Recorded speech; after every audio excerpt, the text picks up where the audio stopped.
Madam जी, आई पैसा लीजिए और हमको ना एक बर्गर दे दीजिए और एक कोल्ड कॉफी। ये तो 50 रुपए ही है, 80 रुपए और दीजिए ना। 80 रुपए और चाहिए? महंगा है क्या मैडम जी? 50 रुपए का बर्गर है और 80 रुपए की कोल्ड कॉफी है, तो आपको 80 रुपए और देने पड़ेंगे। वो कहा है ना कि हमारे पास बस यही 50 रुपए है, इससे ज्यादा पैसे नहीं है हमारे पास। देखिए ना, कुछ हो जाए तो कुछ जुगाड़ कर दीजिए। वो कहा है ना कि ये हमारी धर्म पत्नी है, आज इनका ना जन्मदिन है, तो इसलिए इनको यहाँ लेके आए हैं कुछ खिलाने पिलाने के लिए। देख लीजिए ना, अगर कुछ हो जाए तो। देखिए मैं दे भी देती, लेकिन मैं यहाँ की मैनेजर हूँ, बॉस नहीं हूँ कि मैं अपनी मर्जी से कुछ भी कर लूँ। रात में पूरा हिसाब देना होता है बॉस को, तो अब 50 रुपए में तो नहीं हो पाएगा, सॉरी। मैडम जी देख लीजिए ना, अगर कुछ हो जाए तो। बड़ा मन से इसको ले आए हैं यहाँ पे, जन्मदिन है ना, तो इसका दिन आज स्पेशल बनाना चाहते थे, इसलिए ये अब बर्गर और काफी पिलाने लेते आए। बहुत दिन से हमसे बोल रही थी बर्गर खाने के लिए और काफी पीने के लिए।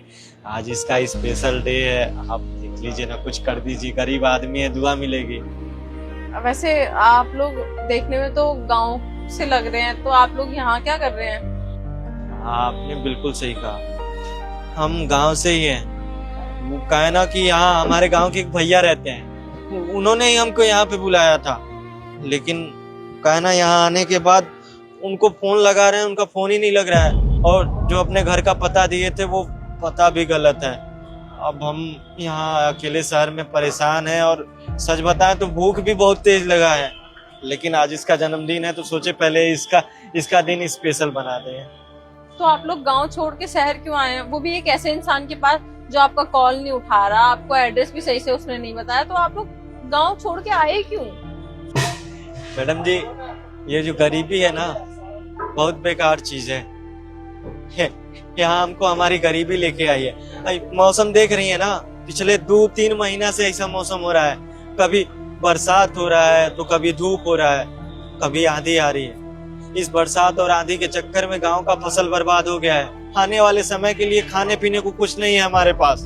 यही सब सोच समझ करके हम दोनों ने ये सोचा कि हम शहर चलते हैं, यहाँ के नौकरी करेंगे, और गांव में माई और बाबूजी हैं, बच्चों का ख्याल रखने के लिए। हम यहाँ पैसा कमाएंगे और अपने घर का ख्याल रखेंगे, इसलिए वो भैया बुलाए थे यहाँ नौकरी दिलवाने के लिए। भैया मैं समझ रही हूँ, लेकिन गांव में कम से कम आपके पास रहने की छत तो थी ना। अब यहाँ पे आप कहाँ रहोगे? आप जिसके पास आए हो उसने आपका कॉल नहीं उठाया, आपके पास खाने के पैसे नहीं है, 50 रुपए हैं। चलो आज मैं आपको खाना खिला देती हूँ, अपने पैसे से खिला देती हूँ, लेकिन रोज रोज तो शायद मैं भी ना खिला पाऊँ। आपका कहना बिल्कुल सही है, लेकिन अभी 1-2 दिन यहाँ रुकेंगे, कोशिश करेंगे अगर उनका फोन लग जाए या वो कहीं मिल जाए। लेकिन अगर वो नहीं मिले और फोन नहीं लगा उनका, तो अब क्या करेंगे? वापस चले जाएंगे जनरल डब्बे में बैठ करके। आप लोग ऐसा कीजिए, मैं इस रेस्टोरेंट की मैनेजर हूँ, तो सारे स्टाफ ना मैं ही हायर करती हूँ, तो मैं बॉस से बात करके आप लोगों को कुछ ना कुछ काम दिलवा दूंगी। 1-2 महीने यहाँ पे काम कर लीजिए और रहने की व्यवस्था भी मैं आपकी करवा दूंगी, और उसके बाद कोई अच्छी नौकरी ढूंढ लीजिएगा। अरे मैडम, आपने तो हम गरीबों पे बहुत बड़ा एहसान कर दिया। देखिए ना, एक वो इंसान है जिसको हम बचपन से जानते हैं, और जानते हुए भी उन्होंने हमको धोखा दे दिया, और एक आप जो हमको जानती भी नहीं है, अभी मिले हुए ढंग से 10 मिनट भी नहीं हुए, और आप हम पे इतना बड़ा एहसान कर रही हैं। सच में आप दिल की बहुत अच्छी हैं, और आपका बहुत बहुत शुक्रिया जो आपने हमारे बारे में इतना सोचा, और आपने हम पे बहुत बड़ा एहसान किया है। बहुत बहुत धन्यवाद आपका। एहसान वाली कोई बात नहीं है, ये तो मैं सिर्फ इंसानियत के नाते कर रही हूँ। मुझे सुन के बहुत बुरा लगा कि आप लोग शहर आए और आपके साथ ऐसा सब हो गया, और आप लोगों के पास खाने तक के पैसे नहीं है, तो इंसानियत के नाते मैं इतना तो कर सकती हूँ ना। और आज आपकी वाइफ का बर्थडे है ना, तो ठीक है, मैं बर्गर और कोल्ड कॉफी लगाती हूँ, पर 1 नहीं 2 लगाती हूँ। आप लोग बैठ जाइए। जी मैडम जी।